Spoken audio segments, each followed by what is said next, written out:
So our program is, the Green Business Program is funded by the EPA under a National Waste Prevention Program. So that's a relatively small fund of about 4 million from the National Waste Program to fund a number of different programs. We're just one program out of many. So our program is aimed at business and providing free support to business. As Brian pointed out earlier, we've identified 10.1 million worth of savings over the last 7 years for about 240 companies. That's an average potential savings of 42,000 euros per company.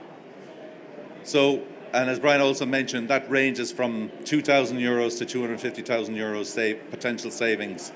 So it does vary depending on the size of the company, of course. Generally, most of the savings are associated with energy, about 80% associated with energy, because this is our biggest utility cost. And a lot of the savings that we have identified are low cost and no cost. So when we go into a company to help them, we're not going to look at a big capital investment program. We're looking at the low-hanging fruit to look for opportunities for a company where they can actually make savings by doing very little, by, for example, changing their light bulbs, training their staff, segregating their waste. Things that can be easily done, because companies are more likely to do that than to invest.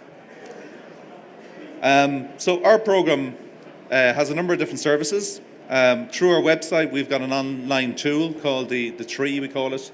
I'll be handing out some leaflets here later on this, and I'll also talk about it. This is where you can go online and actually get a resource efficiency score for your own company.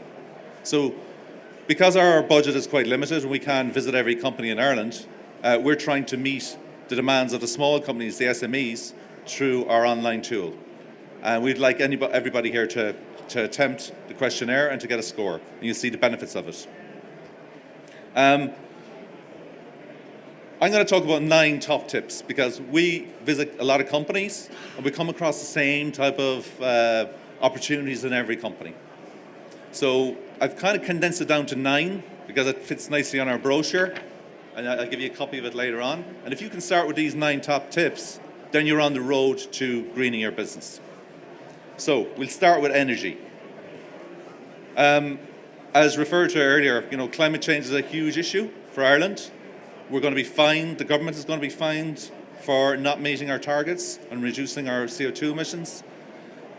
So, there is a real incentive there for the government to support companies to reduce their emissions.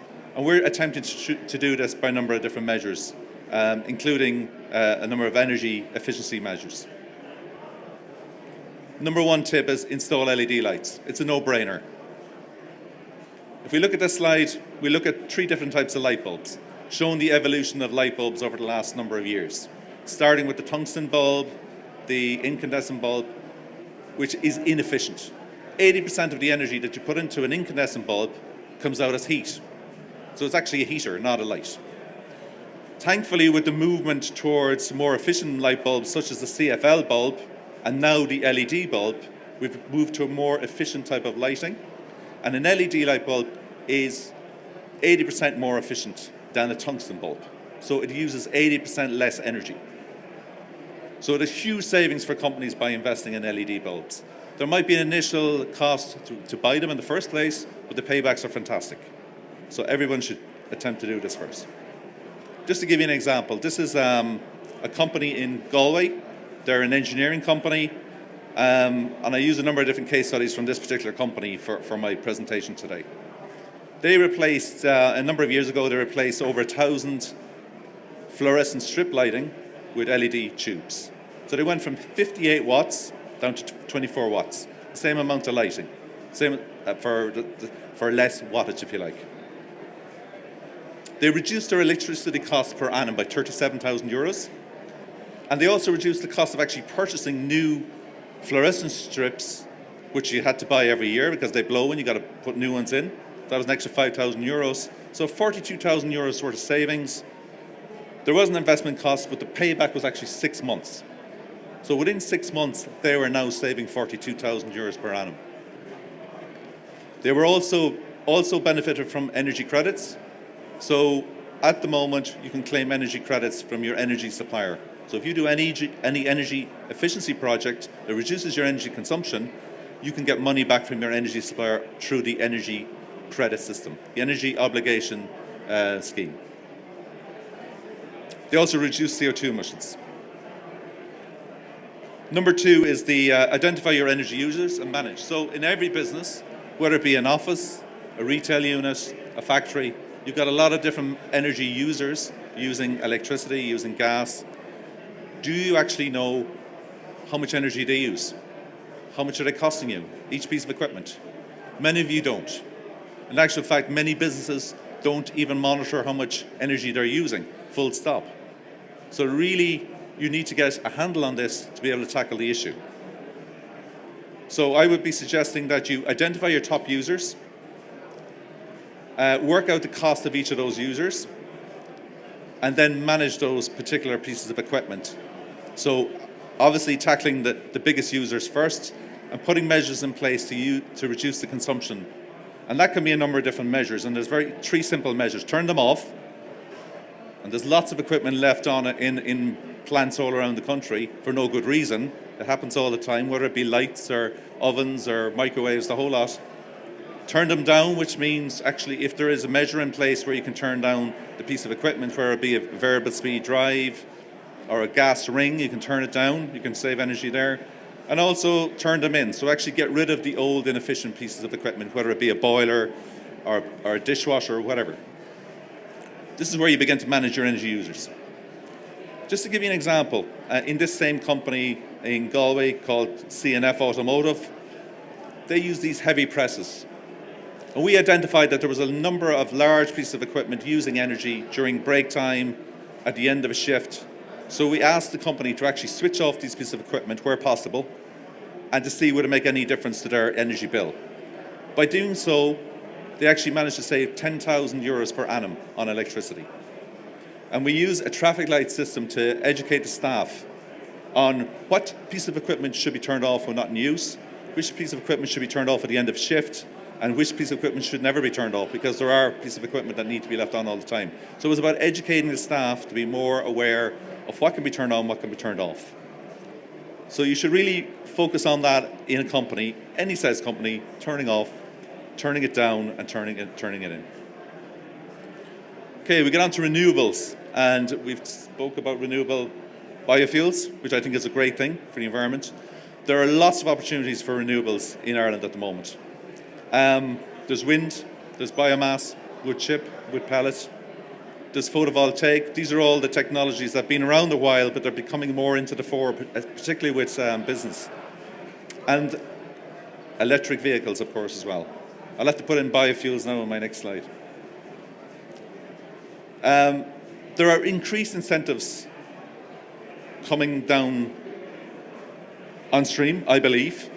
There's one called the Renewable Heat Incentive, which is due to be launched this year by the government, where the government will incentivize people that use renewable heat, such as biofuels, biomass, and heat pumps.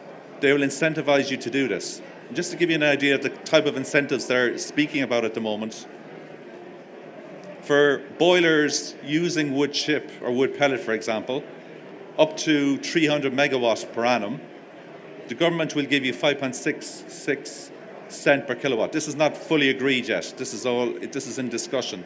That's an equivalent of 16,000 euros they'll give you to pay for your fuel. Now, if you look at the price of wood pellet, the average price of wood pellet is about 5 cents per kilowatt. So they'll actually pay for your fuel for a year.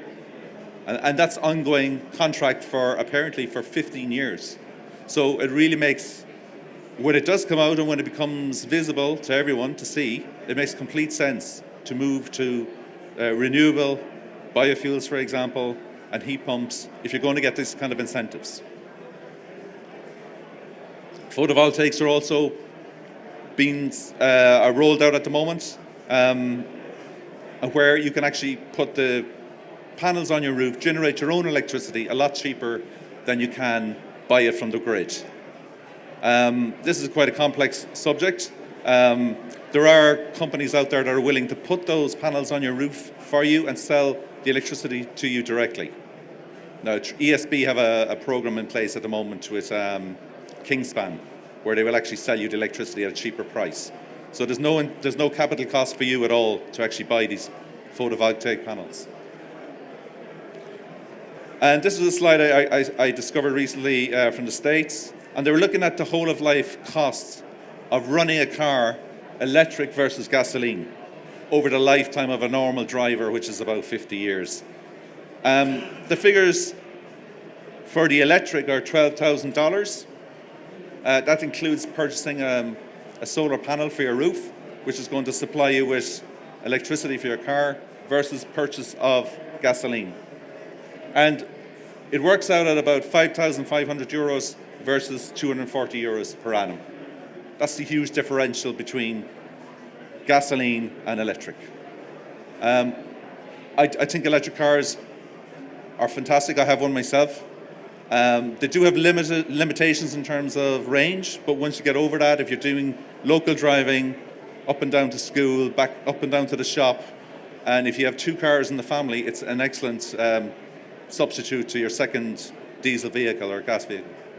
Now, I do agree with you, there's a lot of talk about electric vehicles, and by 2020 or 2030 we'll all have electric vehicles. I don't see that happening at the rate the government are rolling out incentives. I mean, the rate of rollout of electric charging points is slow, and it's sometimes hard to find one. So there is a lot of work to be done if we are to be talking about really seriously considering a large percentage of electric vehicles by 2030. Okay, so I'll quickly run over the other tips.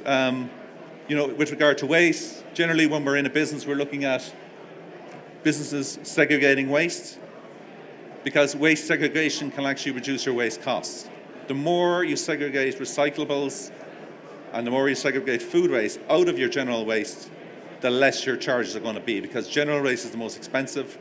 Recyclables will cost you very little, and if anything, they might actually pay for themselves or give you a revenue if you bail your recyclables. So we've got recyclables, we've got general waste, we've got food waste. And it's all about training your staff to be aware of what waste goes into the right bin. And once the staff are aware of that, you can actually increase your recycling levels. And just to give you an example here from a company where they began to segregate their recyclables and bail it, they're now getting €30 a tonne for cardboard, €120 a tonne for LDPE plastic, and €150 for low-density polyethylene. So there is a revenue there in waste materials, which if you take the time to segregate and bail, you will actually get some money back.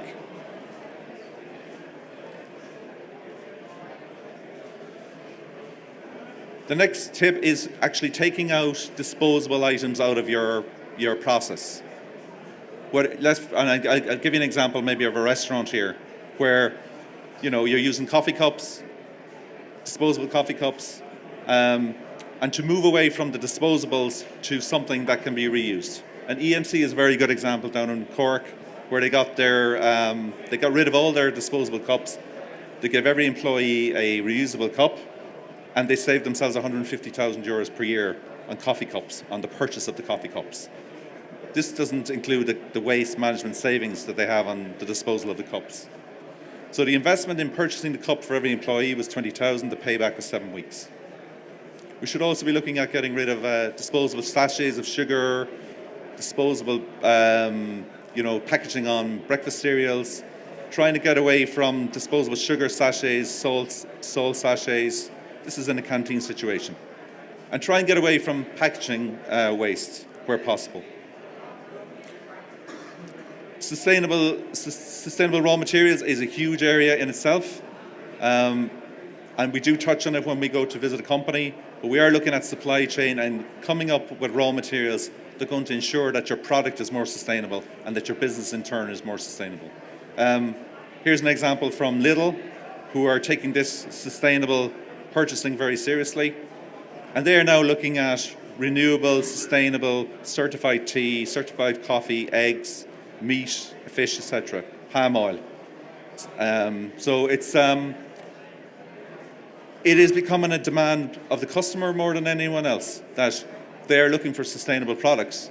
And this is driving business to become more sustainable. So I think every business should be looking at green procurement and sustainable procurement in their business.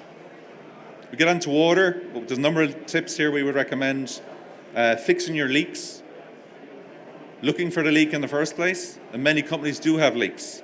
And the key to finding leaks really is monitoring your water consumption and monitoring your meter. Here's an example from the town square in Tala, not so far from here. They monitor meter overnight when everything is shut down between 4 a.m. and 6 a.m. and they found that they were using a lot of water. They didn't know why. They worked out the actual amount of water they were using, and it would have been an estimate bill of 25,000 euros per annum for that baseline consumption of water when they imagined nothing was happening. So they did some searching around the building to try and identify the leak, and they found a faulty ball cock, which basically was never closing, and the water was overflowing from the tank. So that one leak was equivalent to 25,000 euros per annum. So leaks can be very expensive, and it's something you should be aware of. Urinals, I mean, with any business, with any office, with any restaurant, we consider urinals as designed leaks because they're designed to flush, fill up, flush. So you really need to manage them. You need to turn them off by some device, whether that be sensors, switching them off at night, etc. But they shouldn't be left run continuously because you are going to waste a lot of money. You're going to waste about 800 euros per annum on water, in actual fact.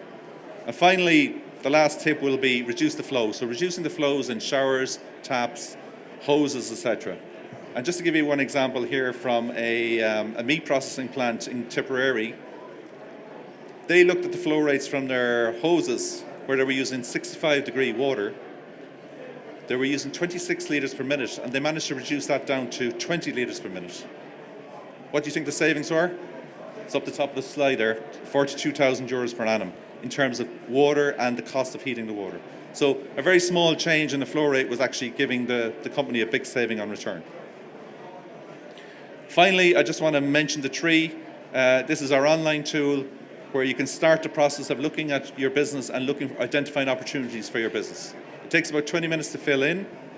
It's got a number of different questions, and you get a resource efficiency score. So the questions are multiple choice in energy, water, waste, and management systems, and you get an action plan back for your company.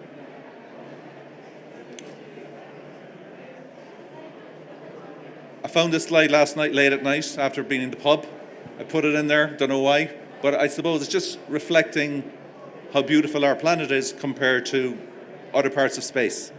So, you know, it's interesting to contrast the moon, which is in the foreground, with our beautiful planet in the background. So let's look after it. Thank you.